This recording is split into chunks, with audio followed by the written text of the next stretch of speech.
Hi!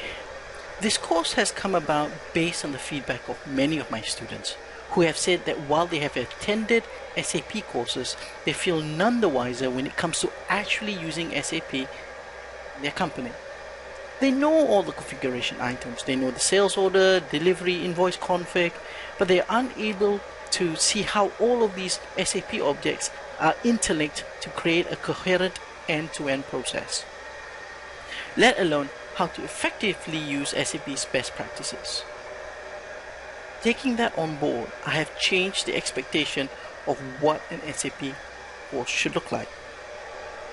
So rather than looking at just the SAP configuration of objects, this course takes a deep dive into a single business process end to end, both from a business perspective and from an SAP technical perspective.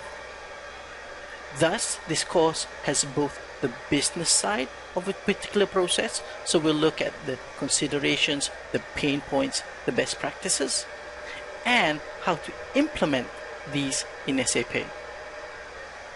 So in short, I want the course to be representing this overlapping point of knowledge, and this is where I've created the deep dive course. So in this course, I will be covering a single business process end to end.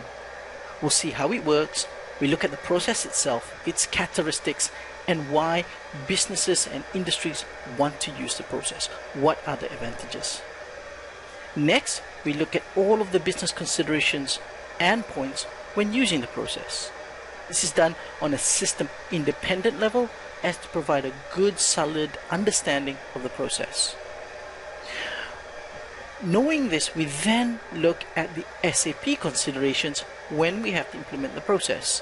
We take into account key SAP considerations, best practices, and even enhancements that help with the process. This then leads us on an understanding on how the business process would work in SAP. I also included an end-to-end demo so you can see how the process does work in SAP, and all of the configuration points, including master data, settings, maybe some enhancements that will make the process work in SAP. I'll also raise various points of discussions that you can raise in the company if you choose to have this process. And finally, I've included also a checklist in order to review all of the points that we've covered.